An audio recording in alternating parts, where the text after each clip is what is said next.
आज्ञा न कर दें तब तक कहीं जाने की इच्छा नहीं करना। वे आज्ञा कर देंगे तो तुम ऐसी जगह भी रहोगे, वहां भी सद्गुरु भगवान की आज्ञा से तुम्हारी सर्वविध सुरक्षा बनी रहेगी। नारायण। इस प्रकार से साधक सावधान रहे। पूज्य श्री बक्सर वाले महाराज जी, नारायण दास जी भक्तमाली जी महाराज,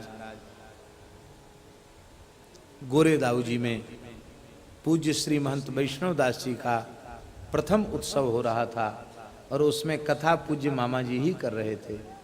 दास ने वह कथा प्रायः सुनी।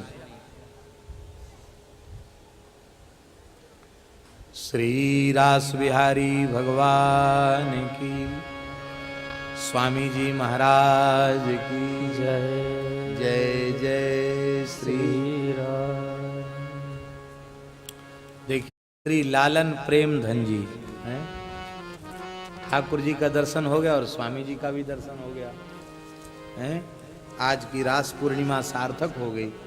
जय जय श्री राधे।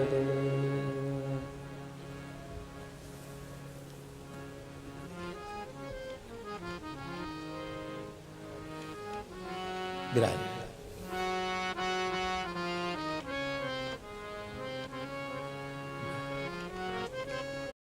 भजनानंदी संत एक जगह विराजते। हरि तज किमपि प्रयोजन नहीं, अहर्निश भजन ही करते। सायंकाल में 1 घंटे अपनी पर्ण कुटी से बाहर विराजते और उस काल में कुछ देर संकीर्तन होता, कुछ देर सत्संग होता, लोगों को बड़ा लाभ मिलता। उसी नगर में एक वेश्या रहती थी, उसकी एक लड़की थी, उसको बकरा बकरी चराने का बड़ा शौक था। वो बकरा बकरी चराने के लिए निकलती सवेरे के समय, तो महात्मा के पास तो शाम को ही लोग दर्शन करने आते थे और बाकी तो महात्मा मौन रह के भजन करते। तो शीतकाल में धूप सेकने के विचार से वे महात्मा पर्ण कुटी से बाहर बैठ के माला फेरव करते। तो वो वेश्या की लड़की वहां से बकरा बकरी लेके निकलती तो कहती बाबा राम राम। बाबा सिर हिलाते, मौन रहते, सिर हिलाते, माला हाथ में होती। बाबा आप सबका समाधान करते हो, हमारे एक समाधान करो। इस यारे में पूछते क्या बात है? बोले आपकी दाढ़ी अच्छी कि हमारे बकरे की दाढ़ी अच्छी? वो महात्मा जी की पूरी दाढ़ी नहीं आई थी, थोड़ी पर ही ऐसी बात दाढ़ी, थोड़ी छोटी सी दाढ़ी आई। वो बकरे की भी थोड़ी पर ही दाढ़ी ज्यादा लंबी लटकती है। तो व्यंग में पूछती कि बाबा जी आपकी दाढ़ी अच्छी कि हमारे बकरे की दाढ़ी अच्छी? महात्मा मौन रहते, कुछ बोलते नहीं, हाथ जोड़ के इशारा कर देते कि फिर बताएंगे। वो चली जाती और जब निकलती तब पूछती, रोज उसका नियम था पूछने का। महात्मा वृद्ध थे, मृत्यु का समय निकट आया, गांव के लोग इकट्ठे होकर कीर्तन कर रहे थे। महात्मा एकदम अंतिम श्वास लेने की सी स्थिति में थे। वे तो आंख मूंद कर ध्यान कर रहे थे, लेकिन लोग समझ रहे थे कि बाबा बेहोशी में हैं, कोमा में चले गए। जैसे ही मृत्यु का क्षण बिल्कुल निकट आया, आपने नेत्र खोल दिए। नेत्र खोले तो लोग सावधान हुए। बाबा आ गया? बोले उस गांव की वेश्या की लड़की को बुलाओ, उसको देखने की अंतिम इच्छा है। अरे राम राम, लोगों का चेहरा ऐसे उतर गया कि जीवन भर में किसी महिला का मुख नहीं देखा, कंचन कामनी का स्पर्श नहीं किया। अब मृत्यु शैया पर पड़े हैं और वेश्या की लड़की को अंतिम देखना चाहते। अंते मति सा गति, पता नहीं किस गति में जाएगा बाबा। पर भैया मरने वाले की सब इच्छाएं पूर्ण करनी चाहिए। उस लड़की को सूचना गई, वो दौड़ी हुई आई देखती है तो बाबा तो मृत्यु शैया पर पड़े हुए हैं। व्याकुल हो गई।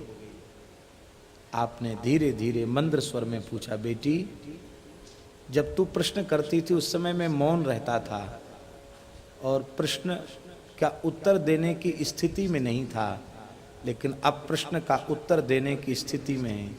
पूछूं क्या प्रश्न करती थी? बच्ची ने कहा, बाबा अब क्या पूछ? बोले नहीं, अभी पूछने का अवसर है और अभी बताने का अवसर है। उसने कहा, बाबा मैं यही पूछती थी कि मेरे बकरे की दाढ़ी अच्छी कि आपकी दाढ़ी अच्छी? महात्मा ने कहा, बेटी तेरे कामी लोलुप पामर पशु बकरे से मेरी दाढ़ी लाख गुनी अच्छी है। काली लेकर आया था, अब एक भी दाग इस दाढ़ी में नहीं लगा। उज्जवल दाढ़ी लेकर युगल सरकार की सेवा में जा रहा हूं। और श्री सीताराम कह के देह का त्याग कर दिया। हाँ एक बात तो बता दें, उस लड़की ने पूछी कि ये उत्तर पहले क्यों नहीं दिया? तो संत ने कहा, बेटी तुझे पता नहीं है, साधक को अपने ऊपर विश्वास मृत्यु के एक क्षण पूर्व तक भी नहीं करना चाहिए। भगवान की माया अत्यंत प्रचंड है। विष्णोर माया बलवती यया सम्मोहितं जगत।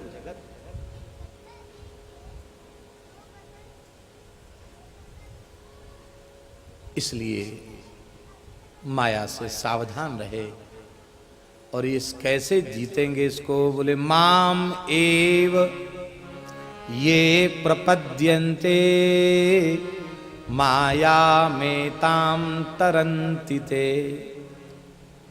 यहां एवकार का अर्थ क्या है? हमारे महाराज जी बैठे हैं परम विद्वान। एवकारो अन्यस्य व्यावृत्त्यर्थम, अन्य की व्यावृत्ति के लिए एवकार है। भगवान की शरण हो तो फिर भगवान की ही शरण हो, फिर इधर उधर ताकना झांकना न हो। न धर्मनिष्ठोस्मिन् चात्मवेदी न भक्तिमास्त्वच्चरणारविंदे, ये सब ठीक है, पर अकिंचनो नन्य गति ही, अकिंचन हूं। आपको छोड़कर मेरे जीवन में अपना कहलाने के लिए कोई नहीं है, और आपके चरणों को छोड़कर मेरी दूसरी कोई गति नहीं है। त्वत्पादमूलम शरणम प्रपद्ये। आपके चरण कमलों की हम शरण में हैं। निरंतर भगवत चरणारविंद की शरण में रहे। आधे क्षण के लिए भी शरणागति का भाव न्यून न होवे तो बचना होता है। इसका मतलब इतनी अनुभूति के स्तर पर पहुंचने के बाद भी माया छल कर सकती है, ठग सकती है। इसलिए यहां तक पहुंचने के बाद भी सावधान। अब अच्छा एक बात बताएं, ये सावधानी ऐसे है तो हमेशा की सावधानी, लेकिन कुछ न कुछ तो बताओ, एक आखिरी सीमा तो बतानी चाहिए। वो आखिरी सीमा ये है, यावन्न पश्येद अखिलम मदात्मकम तावन मदाराधन तत्परो भवेत। अध्यात्म रामायण में भगवान श्री राम कौशल्या जी से कह रहे हैं, जब तक संपूर्ण सृष्टि मेरे रूप में अनुभव में न आने लग जाए तब तक उपासना करो, और फिर अनुभव में आने लग जाएगी तो उपासना करने की आवश्यकता नहीं रहेगी। उपासना को छोड़कर दूसरा कोई काम होगा ही नहीं। उपासना माने क्या? उपसमीपे असनम, निकट बैठना, भगवान की निकटता निरंतर बनी रहना, इसी का नाम है उपासना। सर्वरूप दर्शे नरहरि, सब में भगवान देखने लग जाओगे तो फिर पतन नहीं होगा। पतन भिन्न दर्शन में है। पतन क्या है? भेद दर्शन में पतन है। और जहां अभेद रूप से ये देखो श्याम, ये देखो श्याम, यही है श्याम, यही तो है मेरे जीवन प्राण, ये भाव जब बन गया चित्त का तो फिर वहां पतन नहीं है। भगवान से भिन्न जब तक दिख रहा है तब तक पतन का भय है। जब तक भगवान से भिन्न अनुभूति हो रही है तब तक पतन का भय है। कभी अहंकार अपने साधन का नहीं करना। तो एक ये शिक्षा और एक सर्वोपरि शिक्षा महाराज जी जो मिल रही है वो ये है कि भाई दुष्प्रारब्ध बसात कोई प्रबल कर्म के भोग ऐसे हैं कि हम नहीं चाहते थे और कोई घटना घट गई।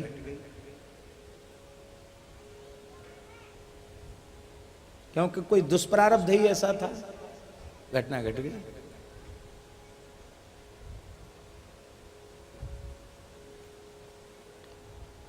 तो कई बार क्या होता है, साधकों के जीवन में माया के प्रचंड प्रकोप से कोई दुर्भाग्यपूर्ण घटना घट जाती है, अच्छे अनुभवी साधकों के जीवन में भी, तो वे इतने अधिक ग्लानि से भर जाते हैं, कई बार तो वे अपने शरीर को नष्ट कर देते हैं, फिर भयंकर अधोगति को प्राप्त करके और हजारों जन्म की योनियां भोगते हैं। वो भगवान की शरणागति का तिरस्कार करते हैं। शरणागत को अपने कल्याण के संबंध में भी सोचने का अधिकार नहीं है। जब ये तन मन प्राण सब श्री जी का, ठाकुर जी का हो गया, इसे नष्ट करने वाले तुम होते कौन हो? इसका मतलब है तुमने शरीर को ठाकुर जी का नहीं माना, इसलिए तुम इसे नष्ट करना चाहते हो। तो कितने तो कुंठा के कारण आत्महत्या जैसा जघन्य पाप कर लेते हैं। अब कितने आत्महत्या तो नहीं करते, वो घोर नास्तिक हो जाते हैं।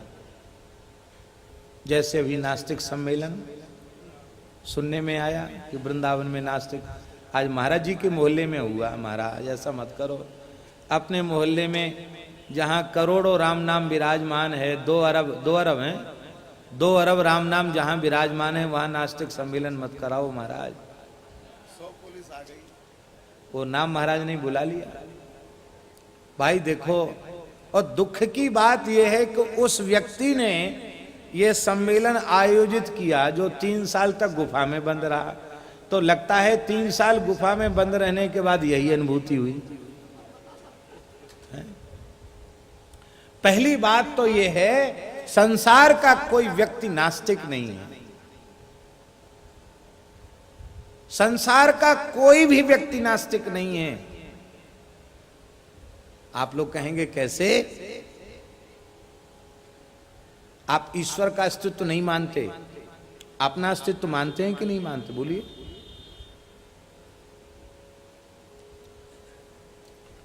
आप भगवान का अस्तित्व तो नहीं मानते, अपना अस्तित्व तो मानते हैं कि नहीं?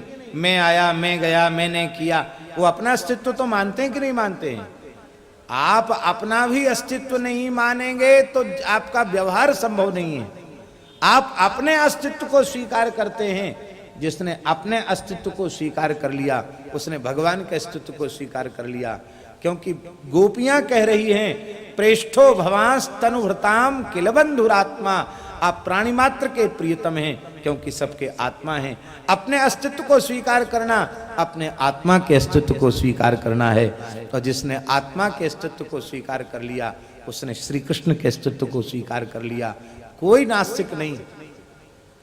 और भारतवर्ष की मिट्टी में जन्म लेने वाला तो नास्तिक हो ही नहीं सकता, क्योंकि आस्तिकता यहां की रज में है। नास्तिक नहीं है कोई। पर जिसे हम लोग स्थूल दृष्टि से नास्तिक कहते हैं, वो नास्तिक वह है जो परलोक और पुनर्जन्म को नकारता है। ईश्वर को नकारने वाले को नास्तिक नहीं कहा। महर्षि पाणिनि ने परलोक और पुनर्जन्म को नकारने वाले को नास्तिक कहा। स्वतंत्र सूत्र की रचना की, अस्ति नास्ति दिष्टम मति, महर्षि पाणिनि का सूत्र है। अस्ति परलोकम पुनर्जन्म च इति मतिर्यस्य स आस्तिकः, नास्ति परलोकम पुनर्जन्म च इति मतिर्यस्य स नास्तिकः। जिसकी बुद्धि में परलोक और पुनर्जन्म नहीं है, वो नास्तिक है।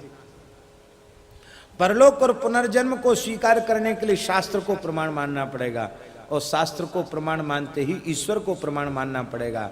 क्योंकि वेद भगवान की श्वास प्रश्वास है। भगवान ही नहीं होंगे तो वेद कहां से होगा? भगवान को मानना पड़ेगा। नारायण।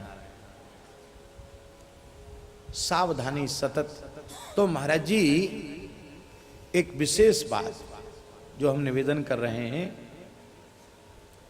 वो विशेष बात यह है कि जीवन में बहुत अच्छी बात है कि बहुत सावधान रहना चाहिए, संत सदगुरु का आश्रय लेकर रहना चाहिए। अहंकार कभी अपनी साधुता का, तप का, त्याग का, वैराग्य का नहीं करना चाहिए। अत्यंत दैन्य भाव से अपना बखत काट लेना चाहिए, गुजर कर लेनी चाहिए।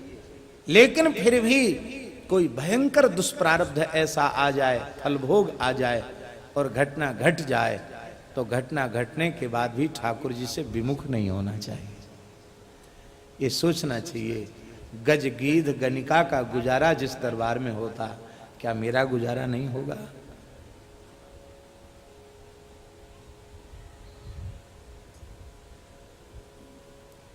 आप दौड़ रहे हैं, दौड़ते दौड़ते गिर गए तो क्या पकड़ के उठेंगे? चलते चलते तेज तीव्र गति से लड़खड़ा गए, गिर गए, तो चंदा सूरज पकड़ के खड़े हो गए कि तारे पकड़ के खड़े हो गए? क्या पकड़ के खड़ा हो गए? धरती पर गिरे हो तो धरती को पकड़ कर खड़े हो गए। ऐसे ही हमारा आश्रय तो ठाकुर जी हैं, गिरे हैं तो ठाकुर जी को पकड़ के फिर खड़े हो जाना है। और अब अपनी गति को और तीव्र कर देना है और उत्साह पूर्वक चलना है। कितनी बार गिरोगे? आहा, हमारे ठाकुर बड़े दयालु हैं भैया, ऐसा दया सागर कौन होगा? शनकादिकों ने कहा जाओ 3 जन्म तक असुर हो जाओ। रोने लगे जय विजय, प्रभु से दूर रहना पड़ेगा। भगवान ने कहा मेरी इच्छा, तब प्रसन्न हो गए। जय विजय ने 3 जन्म लिए, हिरण्यकशिपु हिरण्याक्ष, रावण कुंभकर्ण, शिशुपाल दंतवक्त्र, और भगवान ने 4 अवतार लिए। एक ही साथ सब कर देते, उनकी तो इच्छा थी। एक ही में इतना लंबा समय लेके आ जाते कि पहले हिरण्यकशिपु हिरण्याक्ष का उद्धार करते, फिर रावण कुंभकर्ण का उसी रूप से उद्धार कर देते, फिर उसी रूप से शिशुपाल दंतवक्त्र का एक ही जन्म लेते। 4 बार जन्म क्यों लिया? मानो ठाकुर ने संदेश दिया शरणागतों को, निर्भय हो जाओ, तुम मेरे आश्रित हो। तुम 3 बार धरती पर गिरोगे तो मैं 4 बार उठाने के लिए आऊंगा। तुम 3 जन्म लोगे तो मैं 4 जन्म लूंगा। तुम मेरे सहारे निर्भय रहो। इसलिए कभी भयभीत नहीं होना, अभय रहे काहू न डरे। श्री ठाकुर जी, श्री जी के उनकी शरणागति के बल का आश्रय लेकर के अभय रहे, काहू न डरे, किसी से डरे नहीं। तो दोनों बातें हैं महाराज जी इस प्रसंग में। एक तो इतनी ऊंची अनुभूति की स्थिति तक पहुंचने के बाद भी सावधान रहना चाहिए। तो दूसरी बात यह है, सदगुरु भगवान का आश्रय लेकर रहना चाहिए। तीसरी बात यह है कि ऐसी स्थिति तक पहुंचने के बाद भी कोई दुर्भाग्यजनक घटना घट जाए तो भी बहुत उदास, बहुत हताश नहीं होना चाहिए और अधिक उत्साह पूर्वक साधन के लिए बढ़ जाना चाहिए।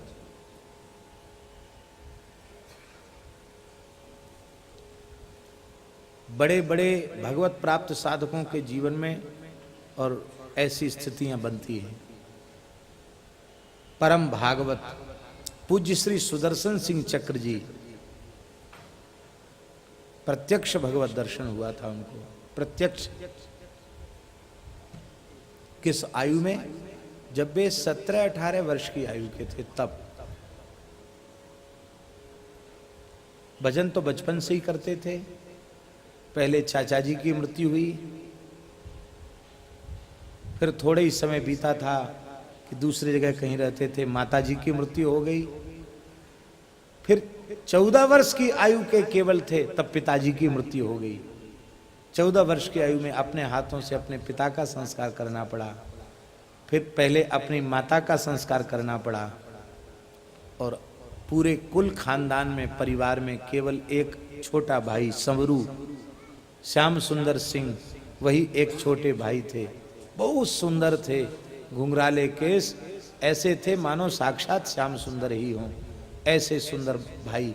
तो उस भाई के प्रति बड़ा वात्सल्य था। संसार में कोई नहीं, मेरा एक भाई है। लेकिन ये तो क्रांति के आंदोलन में थे और इनको सूचना मिली कि छोटा भाई समरू सिंह भी वाराणसी के एक हॉस्पिटल में, उसके भी प्राण पखेरु उड़ गए और संस्कार भी हो चुका है। मृत्यु के बाद का तार आया था। वे जिस कक्ष में थे, संभव था नागपुर में थे, कहाँ थे, जिस कक्ष में थे, कांप गए, व्याकुल हो गए। हाय हाय, ऐसा दुर्भाग्य, ऐसा वज्रपात। माँ गई, चाचा गया, माँ गई, पिता गए और फिर केवल एक भाई। अरे ठाकुर, इतनी निर्दयता, एक भाई भी तुझसे सहने हुआ, एक भाई को भी तूने जीवित नहीं छोड़ा। व्याकुल हो गए। ठाकुर से कहने लगे, प्रियतम, दया सागर करुणा सागर का यही काम। रोने लगे खड़े खड़े। उसी समय संपूर्ण कक्ष एक नील वर्ण के प्रकाश से भर गया। साक्षात श्री कृष्ण मंद मंद मुस्कुराते हुए, हाथ में बंसी लिए हुए प्रकट हो गए और कहा, दादा, क्या मैं तुम्हारा अनुज नहीं हूं? क्या मैं समरू नहीं हूं? तुम्हें अपना प्यार ही तो उड़ेलना है।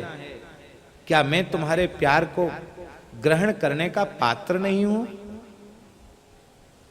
लिपट गए ठाकुर जी।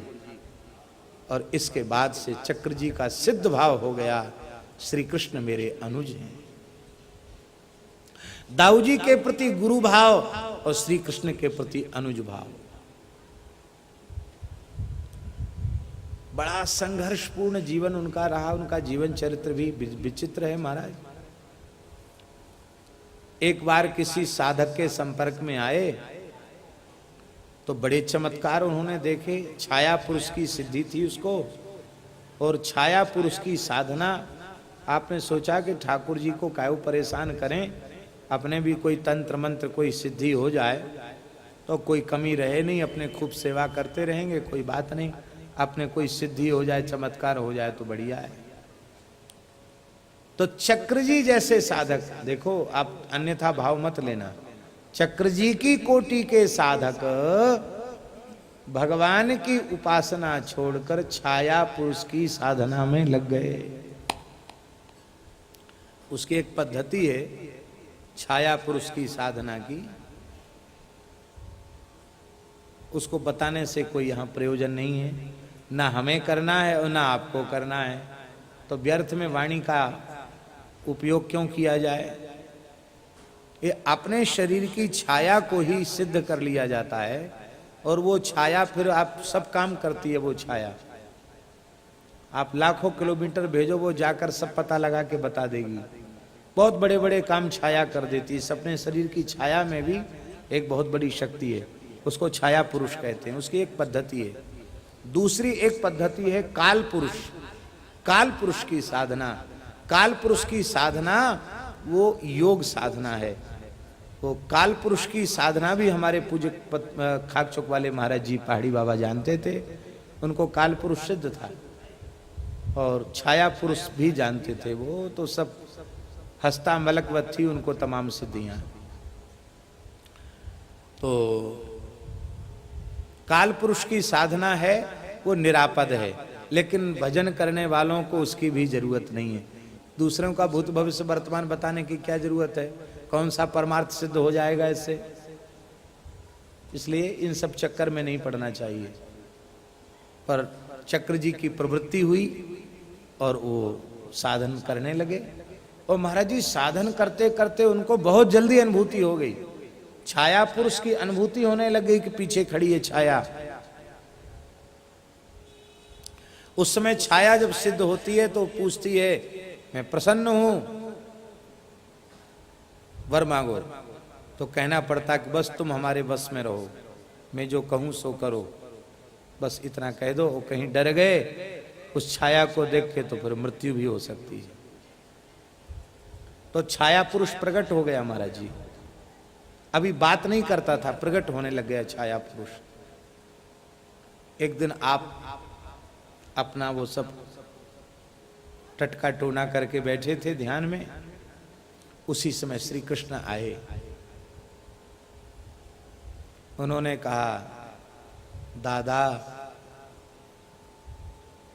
या तो आपका कनू रहेगा या छाया पुरुष रहेगा, एक साथ दो नहीं रह सकते, चुनाव कर लो। मुझे रखना चाहते हैं कि छाया पुरुष को।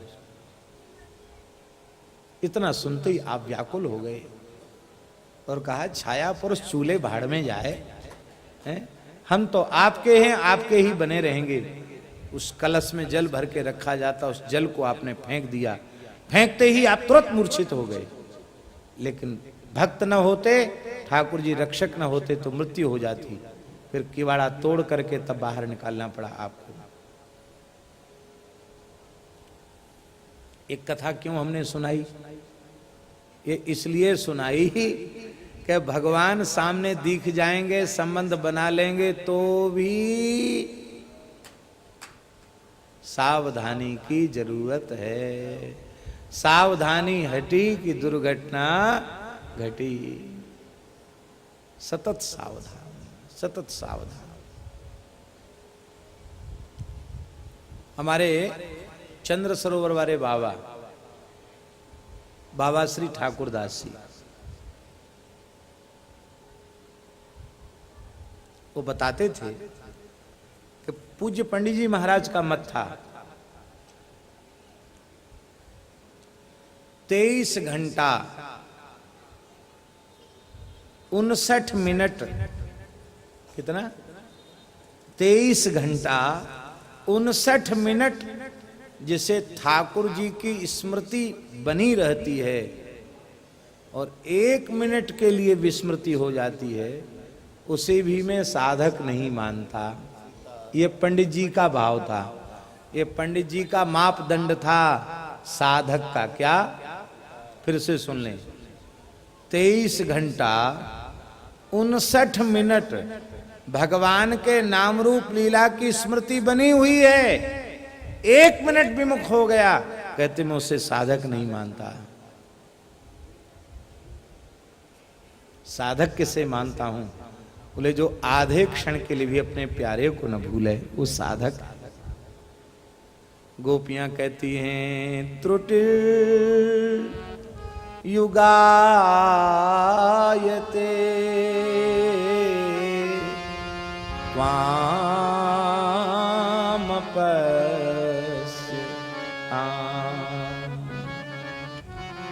एक त्रुटि क्षण युगों के समान व्यतीत होता है। श्रीमन महाप्रभु जी कह रहे हैं, युगायितम निमेषेण चक्षुषा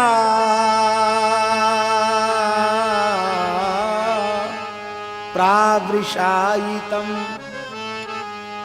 शून्यायितम जगत सर्वम गोविंद विरहे।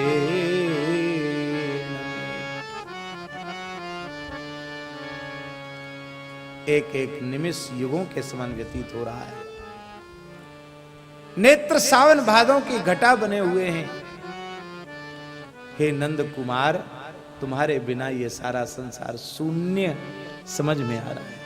शून्यायितम जगत सर्वम गोविंद विरहे।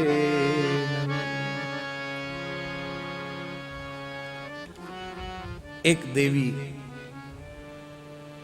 श्री प्रियादास जी वर्णन कर रहे हैं, पर्यो बा बड़ो सूर दृग कोर न कै न चाहे काहू।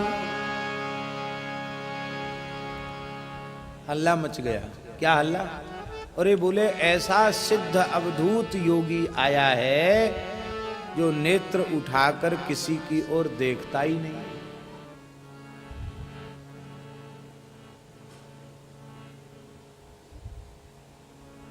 बिलमंगल जी किसी की ओर नहीं देखते। अब देखना केवल श्री कृष्ण की ओर। सन्यासी का धर्म है साधु का धर्म है, विरक्त का धर्म है कि वह एक धनुष पृथ्वी देखते हुए चले। एक धनुष का अर्थ है 4 हाथ, केवल 4 हाथ तक देखे, इसके आगे न देखे। दृष्टिपूतम क्षिपेत पादम, वस्त्रपूतम पिबेत जलम, सत्यपूताम ब्रवेद वाक्यम, मनःपूतम समाचरेत। हमने ऐसे महापुरुष का दर्शन किया है। परम पूज्य स्वामी श्री शरणानंद सरस्वती जी महाराज, पूज्य श्री कृपात्री जी के गुरु भाई, वे ऐसे महात्मा थे। हमने 1 वर्ष उनकी सन्निधि प्राप्त की। स्वामी जी आपको क्या बताएं, हमने कभी उनके नेत्र ऐसे नहीं देखे।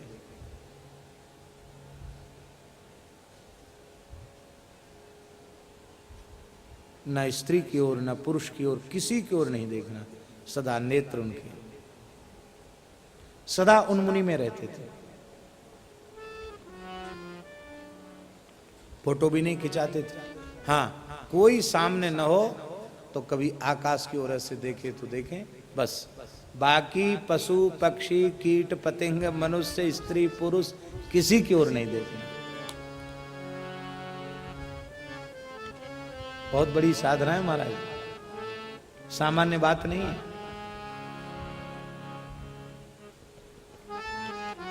ऐसी ही स्थिति बिल्वमंगल जी की थी। वे अपनी नजर की कोर से किसी को नहीं देखते। और जब ऐसी स्थिति तो भिक्षा काय को मांगेंगे?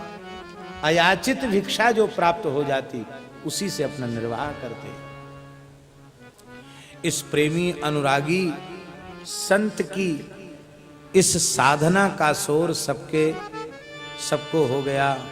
सब कहने लगे कि अरे भैया, एक प्रेम में विभोर महापुरुष है, ऐसे ऐसे जा रहे, लगता कोई महान सिद्ध संत है। और आप चलते चलते एक गांव के निकट एक सरोवर पर पहुंचे। इसी को कहते प्रबल प्रारब्ध। तो अपने गुरु सेवमगिरी जी के चरणों से चले थे अनुमति लेकर। अब तक किसी को नहीं देखा, ना स्त्री को ना पुरुष को, पर आज पता नहीं क्या हुआ, आपने सरोवर में स्नान करती हुई एक स्त्री को देख लिया। अपूर्व सुंदरी स्त्री, गीले वस्त्रों में उसके नक्सिक सौंदर्य को देखकर रूप रसिक तो थे ही, और फिर आसक्ति उधर हो गई। और आसक्ति भी ऐसी आसक्ति कि तहां सर तिया न्यात देखी आंखें रीझिए। ये आंखें इस अवस्था में पहुंचने के बाद भी साधक को नीचे गिरा देती है।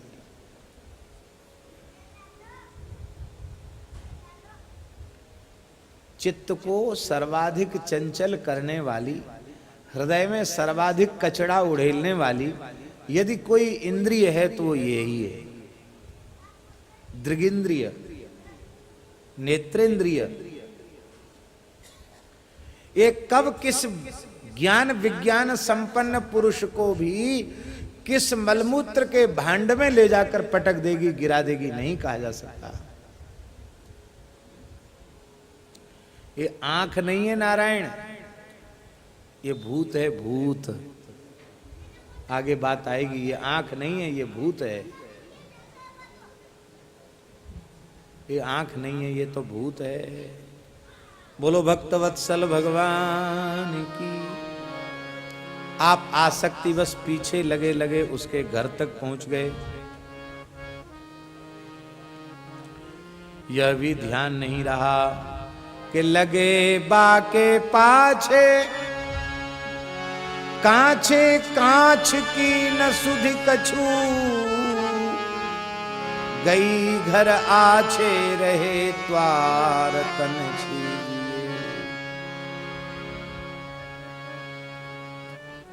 देखो, हमारे में तपस्या नहीं है, त्याग भी नहीं है, वैराग्य भी नहीं है, अनुराग भी नहीं है, पर वेशभूषा तो त्यागी तपस्वी बैरागी की तो है। इन स्वामी जी से पूछ लो, किसी अत्यंत निर्धन ब्रजवासी को हरिश्चंद्र बना दिया जाए नाटक में, तो ये थोड़ी कहेगा कि मैं तो गरीब आदमी हूं, खाने को घर में नहीं है। वो क्या कहेगा? जैसे ही मुकुट सिर पे रखा जाएगा, तलवार लेकर के राजा के वेश में ऐसे चलेगा, ऐसे चलेगा, बोले महाराज स्वयं चले आ रहे हैं।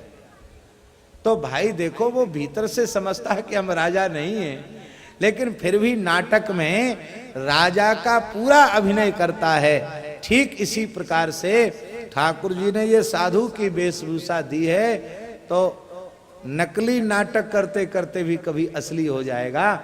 इस भाव से नाटक तो साधु वाला रखना चाहिए।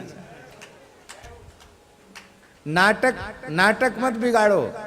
साधु को जो करना चाहिए वो करो, जो नहीं करना चाहिए वो मत करो। अभिनय तो साधु के जैसा करो, ठाकुर जी को दया आ जाएगी। तो ठाकुर जी कृपालु तो है ही है, कृपा करेंगे जरूर। और महाराज जी दोनों ही बातें हैं। ठाकुर जी से कह दो कि प्रभु यदि हमारा नाटक पसंद हो आपको, हमको जो भी नाटक खेलने आपने भेजा है वो नाटक पसंद हो तो इनाम दीजिए। तो ठाकुर जी पूछेंगे क्या इनाम दें? बोले सदा सर्वदा के लिए अपने चरणों में रख लीजिए, अपनी सेवा में रख लीजिए। युगल सरकार अपने चरणों से दूर मत कीजिए। यदि हमारा नाटक पसंद है आपको, सूत्रधार तो ठाकुर जी हैं, जो पात्र बढ़िया नाटक करता है उसको विशेष इनाम मिलता है। तो हमने यदि नाटक बढ़िया किया हो तो हमको इनाम मिलनी चाहिए। आपके नित्य धाम गोलोक में, वृंदावन में युगल पादाम्बुज की नित्य सेवा, ये इनाम मिलना चाहिए। और मान लो हमारा नाटक पसंद न हो आपको, तो जो मंच पर आकर नाटक बिगाड़ दे, ऐसे आदमी को मंच पे भेजना ही क्यों, अपने पास रखना। नाटक बन जाए तो भी अपने पास बुला लेना, और कहीं नाटक बिगड़ जाए तो जो बिगाड़ देता है नाटक, ऐसे मूर्ख को क्यों भेजते हो आप? अच्छे चतुर को भेजो, बढ़िया नाटक करके दिखावे। तो ऐसे गमार मूर्ख को तो अपने चरणों में ही रखना, उसको धरती पर मत भेजना। बोलो भक्त वत्सल भगवान की। आहा,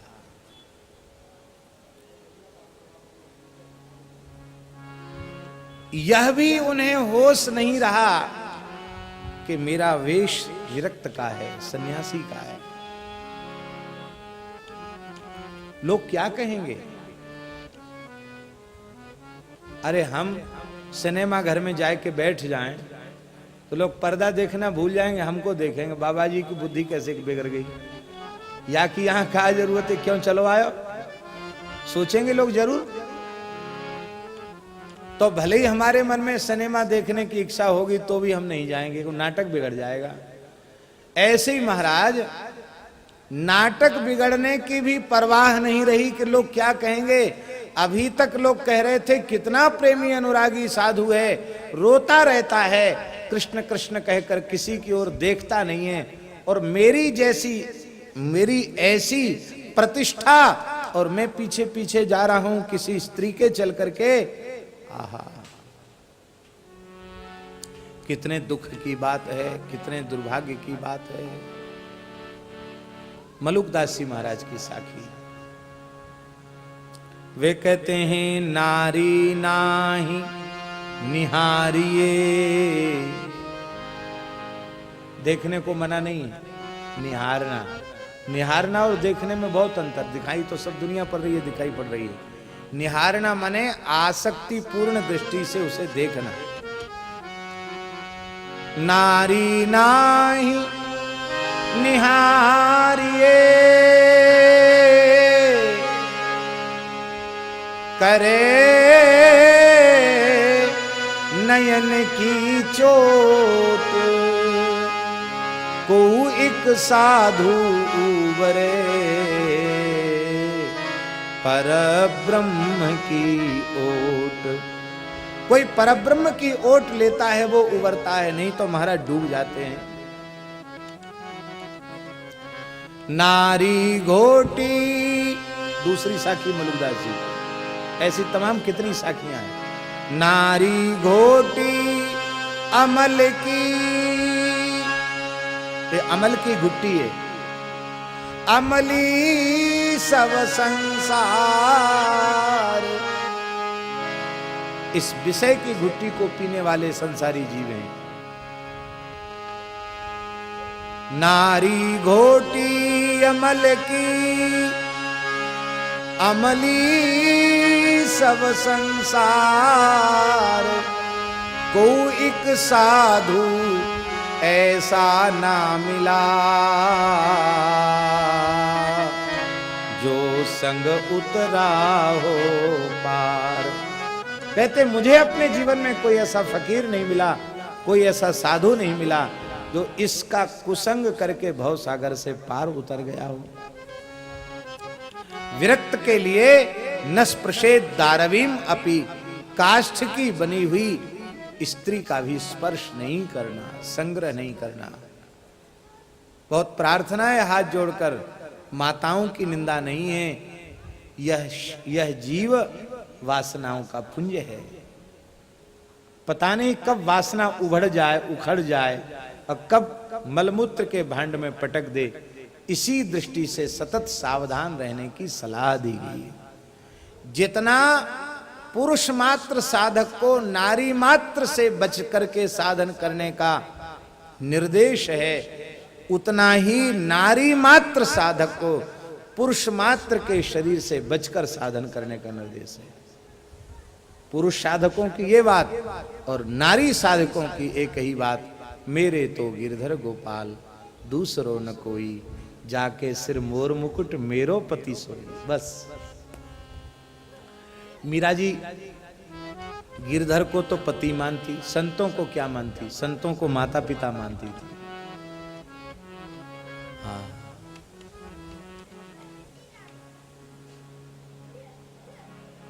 ठाकुर जी के बाप हैं संत, बोलो भक्तवत्सल भगवान की। और ठाकुर जी के बाप भी हैं और ठाकुर जी के पूत भी हैं भगवान, दोनों ही संबंध हैं। पूत भी हैं और बाप भी हैं। संत राम के बाप हैं और संत राम के पूत, संत न होते जगत में तो रहते राम निपूत। अरे बेटा ही तो नाम चलाता है बाप का, ये सब साधु ही तो ठाकुर जी का नाम चला रहे हैं। नहीं नाम डूब जाए कौन ले, कोई नाम लेवैया पैदा ना होए। इसलिए बाप भी हैं और बेटा भी हैं। इसलिए भैया ठाकुर जी को तो पति रूप में माने और संतों को माता पिता के रूप, ये मेरे माता पिता है। लेकिन माता पिता मानकर भी मर्यादित संग करें, अमर्यादित संग न करें। एक बात संतों के लिए बहुत अच्छी, हमारे लिए सबके लिए बहुत अच्छी बात है। इस दास को जब विरक्त वेश प्राप्त हुआ, परम पूज्य श्री पहाड़ी बाबा खाक चौक वाले महाराज जी से, तो हमने पूछा महाराज जी को कि महाराज जी आपने कृपा करके ये वेश तो दे दिया, लेकिन कुछ उपदेश दे दें, हमको क्या करना है। महाराज जी बोले देखो हम पढ़े लिखे साधु नहीं हैं, हम तो बचपन में घर छोड़ दिया, गैयान का गोबर उठाया, टोकना मांजे, ठाकुर जी की घंटियाँ हिलाई, सेवा पूजा करी, गौ गैयान को गोबर उठाया और साधुओं को परोस परोस कर जिमाया। गौ सेवा, संत सेवा, ठाकुर सेवा हमने की है। और कुछ महापुरुषों की कृपा हो गई तो कुछ ध्यान धारणा, कुछ साधना मिल गई। हम पंडित नहीं है पढ़े लिखे जो तुमको लंबा चौड़ा व्याख्यान दें, विरक्त का क्या धर्म है, साधु का क्या धर्म है, हम नहीं बताएंगे। हमारे गुरुजी ने हमको एक वाक्य दिया था, वही वाक्य मेरी धरोहर है, मैं तुम्हें दे रहा हूँ। क्या? जिस दिन मैं भगवान की शरण में आया तो मेरे गुरुदेव ने कहा, बेटा ये भेष भगवान का है, इसे लजाना नहीं, पुजाना। कहते बस मैंने गांठ बांध के रख ली, ये भेष भगवान का है, इसे लजाना नहीं। तुमको हम 3 नियम दे रहे हैं। एक तो ये कि भगवान की चर्चा करना अच्छी बात है, इससे बंद नहीं करना है। प्रेम से भगवान की कथा कहो, संतों की कथा कहो। सत्संग की बात भी स्त्री शरीर से एकांत में नहीं करनी। सत्संग की बात भी कोई कहे कि हम बिल्कुल अपना अनुभव सुनाना चाहते, एकांत चाहिए, तो हाथ जोड़ लेना कि हम एकांत के योग्य नहीं। एकांत में स्त्री शरीर से सत्संग की अनुभव की बात भी नहीं करना। दूसरा नियम दिया, 2-4 साधु हमेशा तुम्हारे साथ रहने चाहिए। जहां शयन करो वहां भी 1-2 संत रहने चाहिए। अकेले नहीं रहना, एकांत में नहीं रहना। और तीसरा उपदेश दिया कि जो साधु रूखा सूखा अपने हाथ से बनावे, ठाकुर जी को भोग लगावे, वही पाना। घर गृहस्थी के सब घर जूठा नहीं खाना सबका। ये 3 नियम है। इतना करो, खूब प्रेम से कथा बांचो, कोई चिंता की बात नहीं। तो ठाकुर जी की ऐसी कृपा है कि महाराज तो 2-4 साधु की कहते थे, अब तो साधुओं का कोई पता ही नहीं। कोई महात्मा आकर कह दे कि आप अमुक जगह कथा में जा रहे हैं, हमको भी सुनने की इच्छा है, चलो महाराज पहुंच जाओ। इसलिए आयोजक से पहले कह देते कि महात्माओं की गिनती नहीं होगी। हाँ, तुम कहो कि हम तो 2-4 की व्यवस्था, इतने महात्मा कहाँ से आ गए? महात्माओं की छुट्टी है। और अब तो पहले तो पूछते भी थे, अब पूछने की भी जरूरत नहीं रहती। अब तो हमको पता नहीं आगे कहाँ जाना है, महात्माओं को पता है कहाँ जाना है। तो ये संत भगवान, इनका बड़ा अनुग्रह है, इनकी कृपा है। साधुओं का संग किला है, किले में रहकर आप निर्भयता पूर्वक रह सकते हो। तो ये बात है। बोलो भक्तवत्सल भगवान की। भगवान की माया बहुत विचित्र है। विषय का अभ्यास कैसा है? श्री अग्र स्वामी जी महाराज कह रहे हैं, जिस पीठ के महाराज आचार्य हैं, रहवासा पीठ, नाभाजी के गुरु, श्री अग्रदास जी की कुंडलिया। कूकर चौक चढ़ाइए, चाकी चाटन जाए। कूकर चौक चढ़ाइए, चाकी चाटन जाए। कूकर चौक चढ़ाइए, चाकी चाटन जाए। कूकर चौक चढ़ाइए, चाकी चाटन जाए। कुत्ते को आप चौक में चढ़ा दें और चौक कूड़ कर सिंहासन पर बिठा दें, लेकिन वो चक्की चाटे बिना नहीं मानेगा। हाँ, कूकर चौक चढ़ाइए, चाकी चाटन जाए। कूकर चौक चढ़ाइए, चाकी चाटन जाए। चाकी चाटन जाए, विषय अभ्यास न छाड़े। चाकी चाटन जाए, विषय अभ्यास न छाड़े। चाकी चाटन जाए, विषय अभ्यास न छाड़े। चाकी चाटन जाए, विषय अभ्यास न छाड़े। बरजत वेद पुराण, विषय पकड़त हठिहाड़े। बरजत वेद पुराण, विषय पकड़त हठिहाड़े। बच्छ पयोधर पान, कहो कोई कौन सिखावे। बच्छ पयोधर पान, कहो कोई कौन सिखावे। बछड़ों को दूध पीना कौन सिखाता है? जन्मांतरीय संस्कार से पीने का अभ्यास कर लेते हैं। बच्छ पयोधर पान, कहो ते ही कौन सिखावे। बक्ष भयो धर पान कहो ते ही कौन सिखावे। अनुभव जन्म अनेक अविद्या को ही धावे। अनुभव जन्म अनेक अविद्या को ही धावे। अग्रदास को बस कहा परे कूप तन धाय।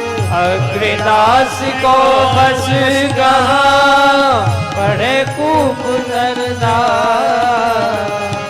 कुकर चौक चढ़ाइए चाकी चाटन जा।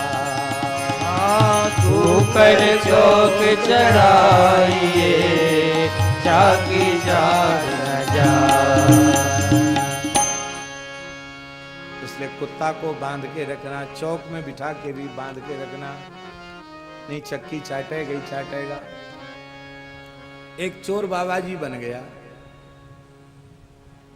अब उसने चोरी तो छोड़ दी, पर अभ्यास बेचारा कहां से, तो रात को जब सब साधु जमात में सो जाएं तो उसका कमंडल उसके स्थान पे, उसका कमंडल उसके स्थान पे, उसका अचला उसके आसन पे, उसकी लंगोटी उसके आसन पे। और सवेरे जब उठें तो लोग झगड़ा करेंगे, ए हमारा अचला कहाँ गया, हमारा कमंडल कौन उठा ले गया, अरे तेरे आसन पे कैसे हमारा कमंडल पहुंचा। बड़ी समस्या। सवेरे सवेरे महात्मा मौन न रह के अचला लंगोटी कमंडल यहाँ का वहाँ चला गया, नाराज होते हैं। तो महंत जी ने सोचा कि भाई तो बड़ी समस्या है, पूछने पर जानकारी मिलती नहीं। तो महाराज जी एक मलमल का जो झीना कपड़ा होता ना, उसको ओढ़ के महंत जी सो गए। ले आँख आज बंद नहीं करेंगे, देखें रात को कौन करता है। तो वो जो साधु चोर से साधु बना था ना, वो उठा, यहाँ का कमंडल वहाँ, वहाँ की लंगोटी वहाँ, वहाँ का चला वहाँ। चोरी कुछ नहीं करता था, बस इधर उधर करता था। महात्मा जग गए। सवेरा हुआ, सवेरे फिर बोले अब हल्ला मत मचाओ, चोर का पता लग गया। बुलाए बाबा जी, क्यों भाई तुम ऐसा करते हो,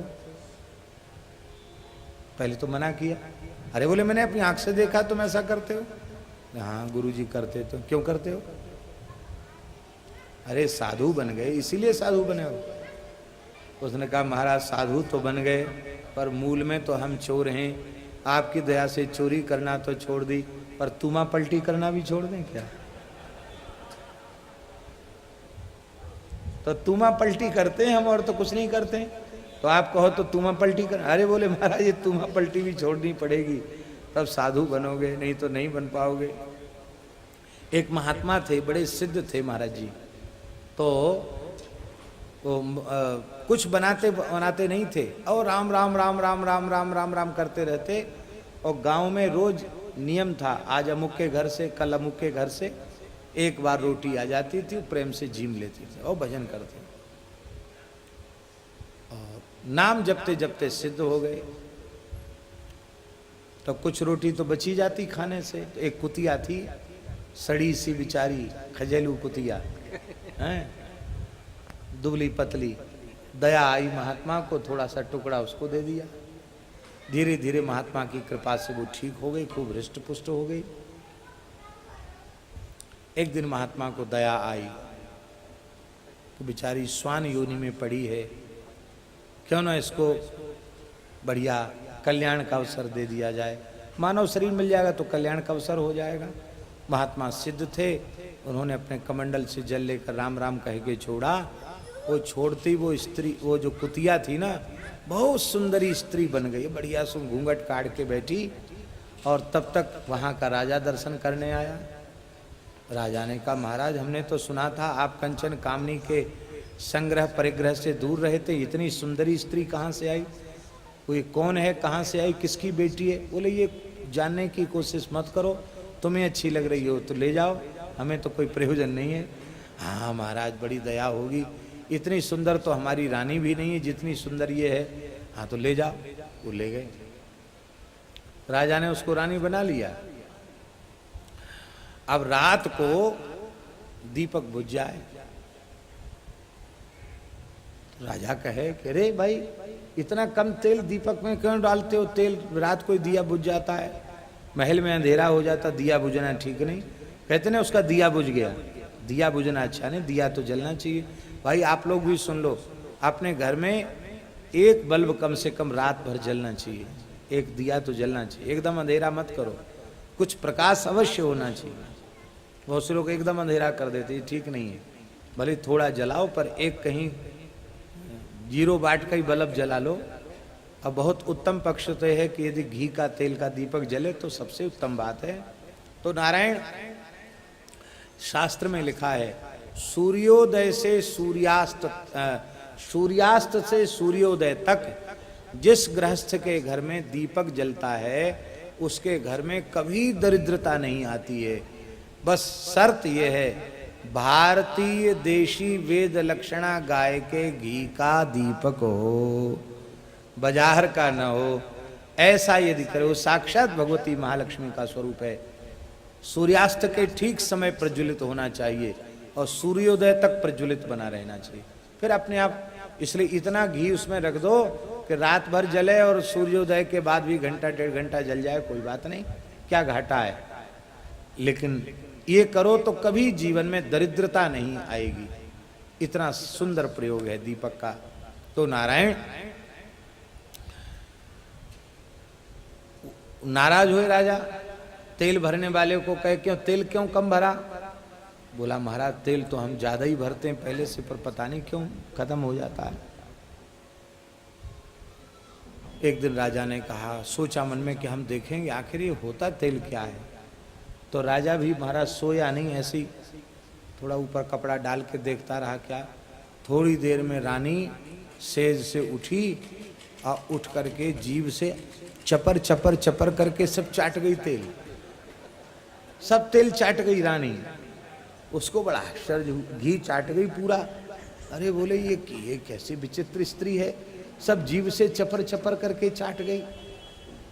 आश्चर्य हो गया। बोले अरे हो ना हो कुछ ना कुछ ये कोई भूतनी है कि चुड़ैल है, क्या है भगवान जाने क्या है, कुछ ये यहाँ रहने लायक नहीं है। तो राजा ने तुरंत अपने रथ में बिठाया। बोले देवी जहाँ से लेके आए वहीं तुमको चलो भेजे हमें। तो बिठा कर चलने लग गया। रास्ते में कुछ कुत्ते भूख रहे थे, तो भूखते देख करके वो भूल गई कि मैं रानी हूँ। वो भी भू भू भू भू भू भू ऐसे करने लगे। अरे ये कहीं कुतिया तो नहीं है, कुतिया चाटती है और भूखती है, ये कहीं कुतिया तो नहीं। जाकर महाराज को बताया। महाराज बोले कि कूकर चौक चढ़ाइए चाकी चाटन जाए। तुमने पर्यंक पर चढ़ा लिया, थी तो भूल में कुतिया। अब रानी बन गई, लेकिन इसने तेल चपर चपर पीना बंद नहीं किया। ऐसी भैया ये जीव की स्थिति ऐसी ही है। इसलिए इससे सदा सावधान रहना चाहिए। श्री दादू जी के एक शिष्य हुए सुंदरदास जी महाराज। दादू जी की परंपरा में संत श्री दादू दयाल जी हैं जी, दौसा के थे। महाराज जी बोले दौसा के थे सुंदरदास जी, और खंडेलवाल वैश्य कुल में ही उनका जन्म था, इसलिए खंडेलवाल लोग उनको बहुत आदर देते हैं। अब ये तो विश्वबंदी होते हैं संत, लेकिन खंडेलवाल वैश्य कुल में उनका जन्म हुआ था। सुंदरदास जी बहुत उच्च कोटि के कवि हुए, उनकी वाणी बहुत अच्छी वाणी है सुंदरदास जी की। और संत दादू दयाल जी भी उच्च कोटि के महात्मा थे। यहाँ भी संभवतः दादू दयाल जी की छवि है, यहाँ देखिए भीतर ठाकुर जी आपके कक्ष में देखिए संत दादू दयाल जी की छवि। बड़े उच्च कोटि के नाम जापक हुए। सुना जाता है कि 1 खरब राम नाम का जप किया था उन्होंने। कितना? 100 करोड़ का 1 अरब और 100 अरब का। आप लोग कहेंगे लोग झूठ ऐसा बोलते हैं, संभव है क्या? एक मनुष्य 100 साल भी जिए तो क्या 100 इतना नाम ले सकता है? 1 खरब नाम ले सकता है? 100 अरब। इसका आशय केवल इतना ही है कि दादू दयाल जी ऐसे नाम जापक हो गए थे कि एक ही क्षण में 3.5 करोड़ नाम उनके शरीर से प्रकट होते थे। राम बोले कि 3.5 करोड़ रोमकूपों से राम निकलता था। इस गणना से तो आप 1 खरब की क्या चले, उसकी कोई गिनती ही नहीं। ऐसे नाम 24 घंटे उनके भीतर से प्रकट होते रहते थे। रोम रोम हर ठोर से भाई, रंकार ध्वनि होए सदाई। रोम रोम से भगवान नाम प्रकट होता था। इतने बड़े नाम जापक दादू दयाल जी, जिन्होंने 100 अरब 1 खरब नाम जपा, और वे जब भगवत धाम जाने लगे तो आंख में आंसू बहने लग गया। शिष्यों ने पूछा, भगवान आपने जीवन भर भजन किया है, आपके आंख में जल क्यों? दादू जी ने कहा, देह हवाले हो रही, हौस रही मन माई, दादू जैसा नाम था वैसा लीना नाई। देह तो अब पंच तत्व में विलीन होने वाली है, लेकिन हमने राम राम ठीक से नहीं किया। जैसा नाम था उस ढंग से नाम जब हमसे नहीं हुआ। ये है नाम प्रेम दादू जी का। उनके शिष्य सुंदरदास जी वे कहते हैं, कामनी को तनु मानो, कहिए सघन बन। कामनी को तन मानो, कहिए सघन बन। वहां को जाए सो तो भूल ही परत है। हाँ, वहाँ कोई जाए सो तो भूल ही परत। यही भवाटवी है, यही सघन बन है, इसमें जो जाएगा भटके बिना नहीं रहेगा। कामनी को तन मानो, कहिए सघन बन। कामनी को तन मानो, कहिए सघन बन। वहां को जाए सो तो भूल ही परत है। हाँ, वहाँ कोई जाए सो तो भूल ही परत है। कुंजर है गति कटी, केहरी को भय जामे। कुंजर है गति कटी, केहरी को भय जामे। बेनी काली नागिने फन को धरत है। हाँ, बेनी काली नागिने फन को धरत है। गति में हाथी से कुचलने का भय है, क्योंकि कुंजर की गति है। कटी में केहरी सिंह के द्वारा पछाड़ने का भय है, और वेड़ी में नागिन के डसने का भय है। कुछ है पहाड़ जहां काम चोर बसे तहां। कुछ है पहाड़ जहां काम चोर बसे तहां। साधिके कटाक्ष बाण प्राण कुहरत है। हाँ, साधिके कटाक्ष बाण प्राण को हरत है। सुंदर कहत एक और डर जामे अति। सुंदर कहत एक और डर जामे अति। राक्षसी बदन खाऊं ही करत है। हाँ, राक्षसी बदन खाऊं ही करत। ये निंदा नहीं है, ये केवल बचने की प्रेरणा देने के लिए संतों ने ऐसा कहा। इस रूप में अनुभव करोगे तो बचोगे, नहीं तो नहीं बचोगे। केवल इसीलिए, नहीं तो साहित्यकारों से सुनिए इसका वर्णन। क्या कहना, क्या सुंदर वे वर्णन करते हैं। अब देखिए, संत सेवा किसको कहते हैं, साधुता किसको कहते हैं। बड़ा अद्भुत चरित्र है महाराज जी। आयो बा को पति द्वार देखे भागवत ठाणे, आयो बाको पति देखे द्वार भागवत ठाणे, बड़े भागवत पूछी बधू सो जनाई।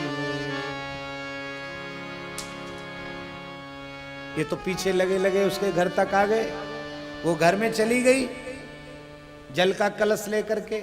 आप दरवाजे पर खड़े हैं, तब तक पति आया, देखा कोई संत द्वार पर खड़े हैं। अब देखो उसकी दृष्टि कैसी है। आयो वा को पति द्वार देखे भागवत ठाणे, कोई महाभागवत परम भागवत कोई अनुरागी संत खड़े हैं, ये उसने देखा तो बड़े भागवत। धन्य है प्रियादासी के चरणों में अनंत प्रणाम है। इनको भागवत कहा, उस गृहस्थ को बड़े भागवत कहा। ये भागवत है तो वो बड़े भागवत है। देखो आप तो संत हैं, आप तो संत हैं और संतत्व की कसौटी पर खरे नहीं उतरे। आप सब तो उतरे हैं, हम नहीं उतरे।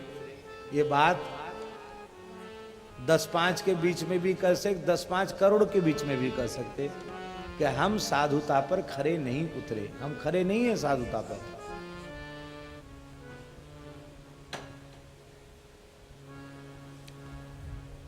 हम जानते हैं कि हम साधु नहीं हैं, वेश मात्र साधु का है। हमारी स्थिति कैसी है? श्री खोजी जी महाराज कह रहे हैं, रामानंद संप्रदाय के एक द्वाराचार्य खोजी जी, जिस परंपरा के आचार्य इस समय त्रिवेणी वाले महाराज श्री नारायण दास जी महाराज। बड़ी प्यारी साखी है महाराज जी, हमको बहुत प्रिय लगती है। खोजी जी कहते हैं, गलियन में हर्षित फिरे, क्यों हर्षित फिरे? साधु कहें सब कोई। जिधर से निकल जाते महाराज तो परम साधु हैं, परम संत हैं। हमको भी बड़ी खुशी होती है कि हमको लोग साधु कहते हैं। लेकिन दशा कैसी है? गलियन में हर्षित फिरे, साधु कहें सब कोई। स्वान नाम बाघा धरो, खोजी बाघ न हो। आपने अपने घर के कुत्ते का नाम बाघा रख दिया तो क्या लोग रख देते ना कुत्ते का, लायन, टाइगर, ये नाम रख देते हैं कुत्ते का, तो ना वो लायन होता ना टाइगर होता। चाहे शेरू रख दो चाहे बाघा रख दो, न शेरू रखने से शेरू हो जाएगा और न बाघा नाम रखने से बाघा होगा, वो तो कुत्ता ही रहेगा।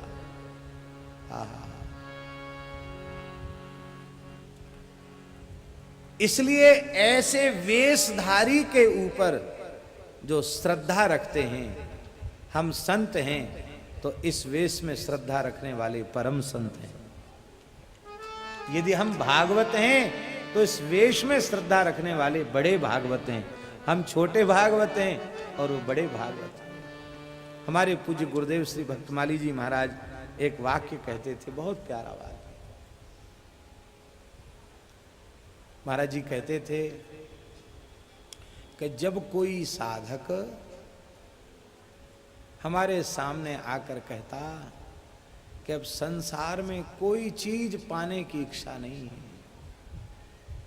आप कृपा करो भगवान में प्रेम हो जाए, भगवान की भक्ति प्राप्त हो जाए, तो ऐसा वाक्य किसी के मुख से सुन लेता हूं तो हृदय भर आता है, कंठ भर आता है, रोम रोम खिल जाता है। और फिर मन में मैं सोचता हूं कि अरे लोग कहते हैं कि कलयुग है, कलयुग तो नहीं है। कलयुग होता तो इतनी बढ़िया बात बोलने वाला हमारे सामने कैसे आता है? कलयुग नहीं है। आज भी भगवत दर्शन की, भगवत प्राप्ति की इच्छा व्यक्तियों में है, इसका मतलब कलयुग नहीं है। लेकिन जब मेरे जैसे वेशधारी को लोग संत कहने लग जाते तो हमको लगता निश्चित कलयुग आ गया है। महाराज जी कहते थे जब कोई भगवत प्राप्ति की बात पूछता तो लगता कलयुग नहीं है, पर हमारे जैसे वेश मात्र धारण करने वाले को जब कोई संत कहने लग जाता तो हमको लगता निश्चित अब सांचो कलयुग आयो, अब सच्ची अर्थ में कलयुग आ गया। हमारे जैसे सामान्य मनुष्य को लोग साधु कहने लगे। हरिशरणम तो बड़े भागवत, ये छोटे भागवत नहीं, बड़े भागवत।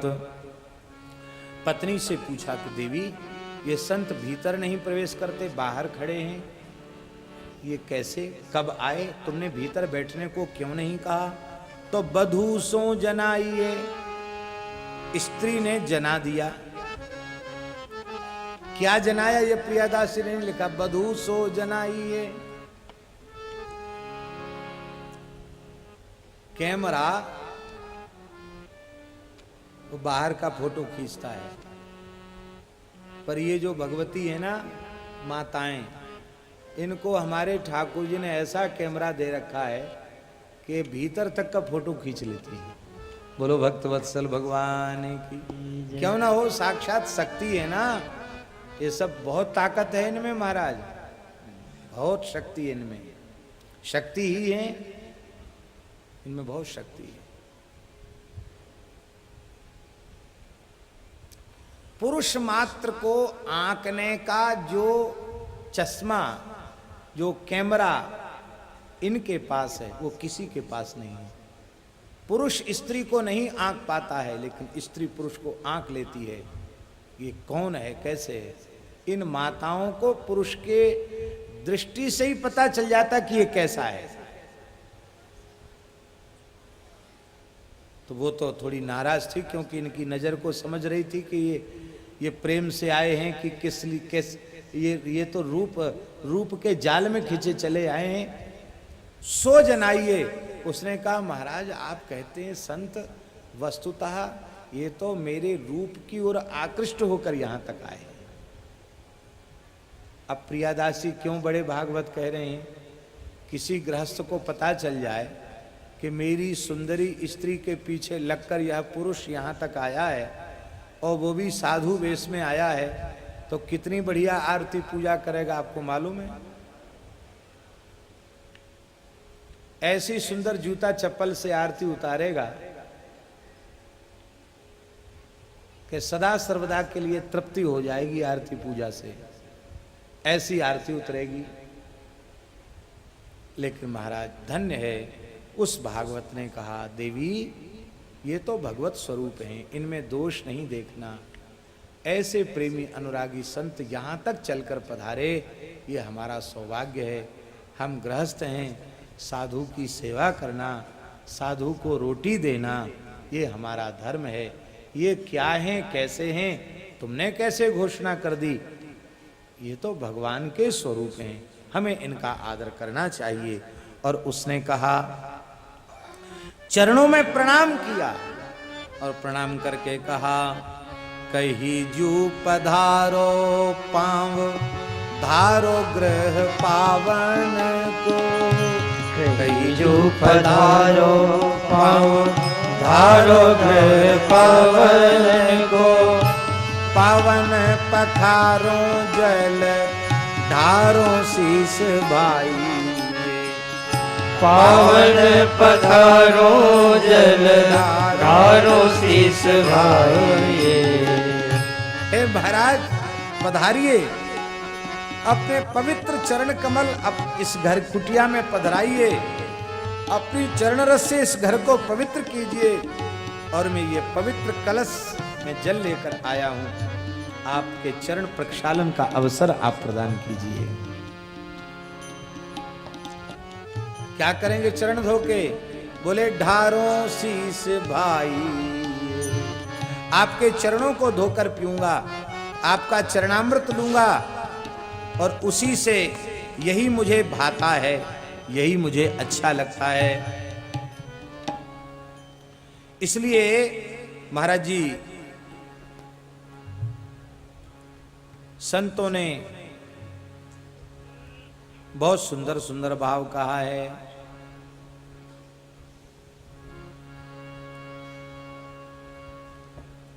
मलुकदास जी महाराज ने अपनी एक वाणी में कहा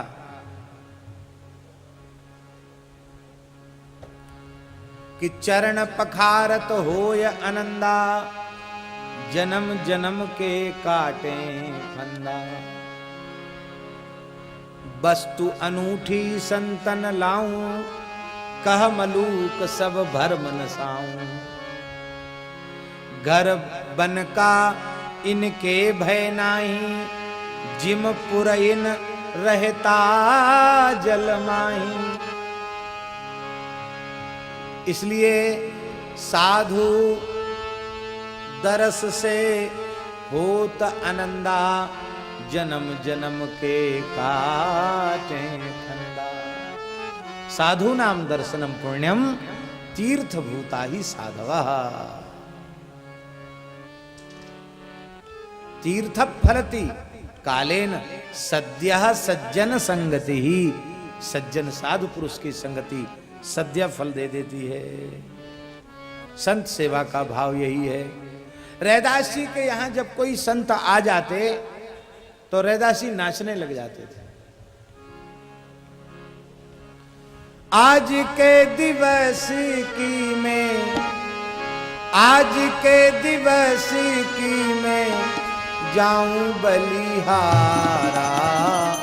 मेरे घर आया राजा राम जी का प्यार। आज के दिवस की मैं जाऊं बलिहारा।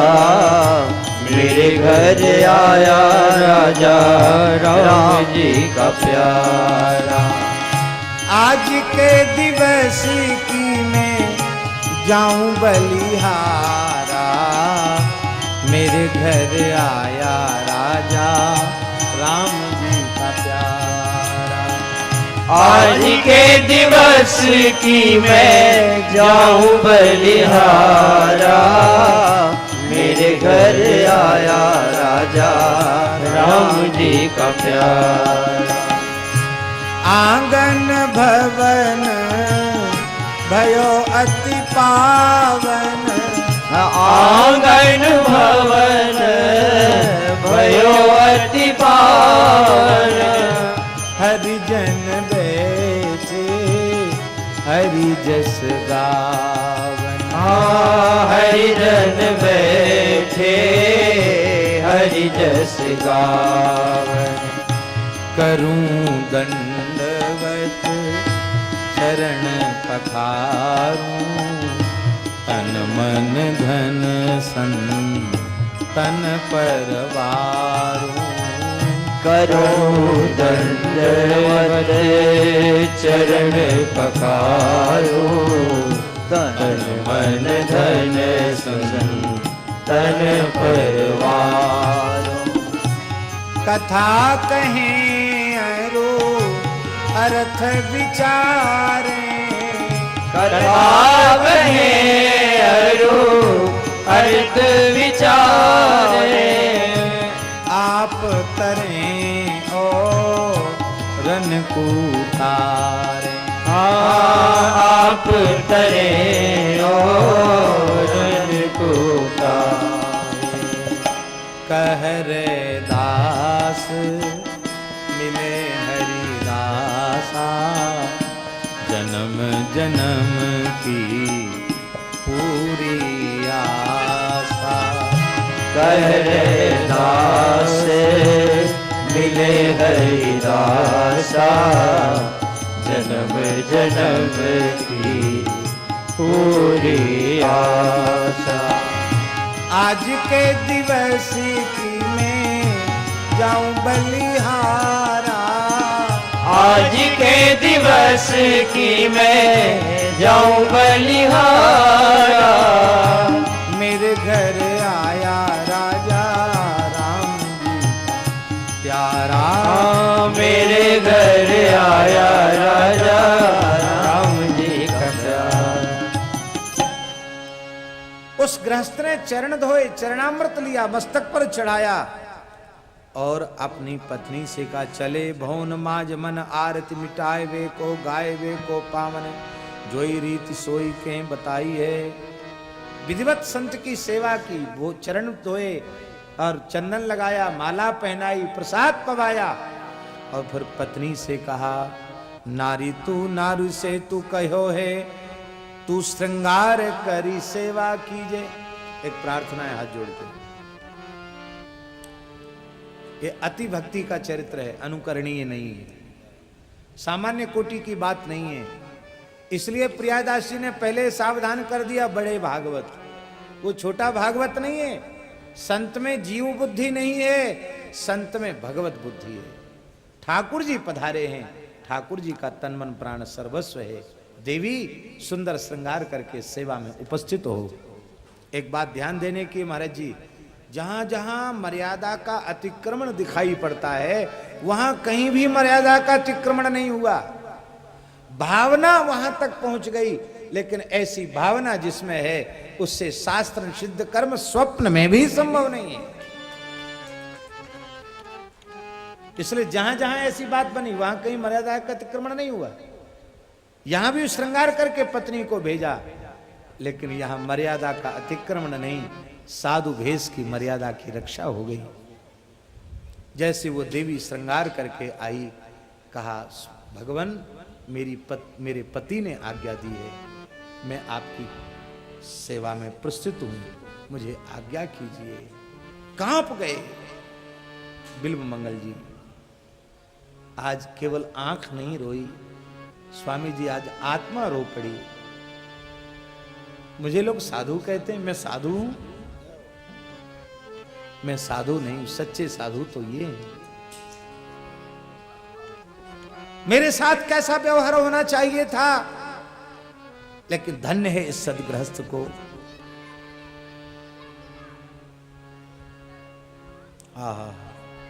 नारी से तू कहो है, तू श्रृंगार करी सेवा कीजे। पति ने कहा, लीजे हूं सुहाग, जामे बेगी प्रभु पाइए। अब तो महाराज चलिए, श्रृंगार करी थार में प्रसाद लेके। ऊंची चित्र सारी जहां बैठे अनुरागी हैं, और झनक मनक जाए जोर करे ठाड़ी रही। पूरा श्रृंगार करके आई है, हाथ जोड़ के खड़ी है। गही मत देख नून वृत्ति भागी है।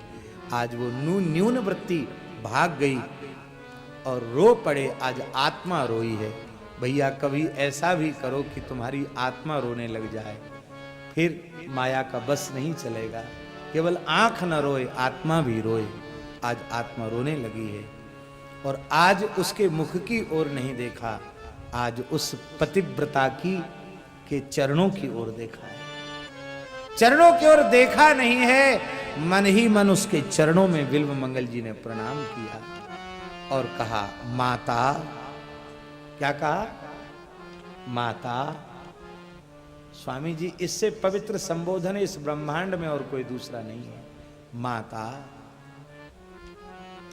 आपने इस बालक पर बड़ी कृपा की है, आप सेवा करना चाहती। माताएं तो बालकों की सेवा करेंगी, और कौन करेगा?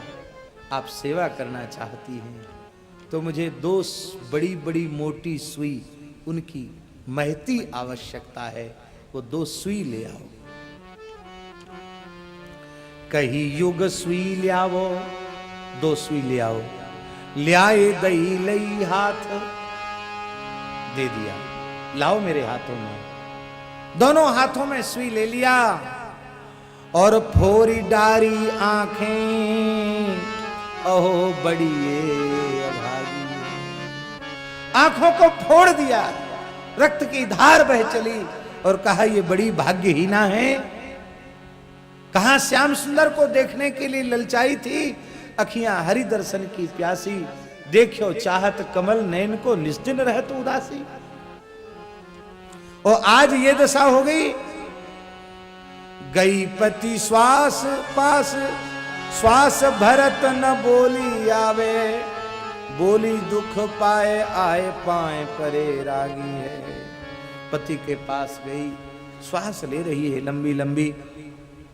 अत्यंत दुखित होकर के पति के चरणों में पड़ गई कि उन संत ने तो अपने आंख फोड़ लिए।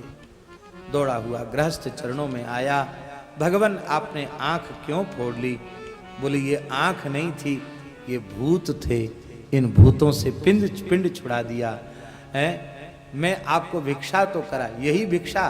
कहते इस जो भिक्षा आज इस घर में मिली है वो भिक्षा संसार में किसी गृहस्थ के यहाँ नहीं मिली।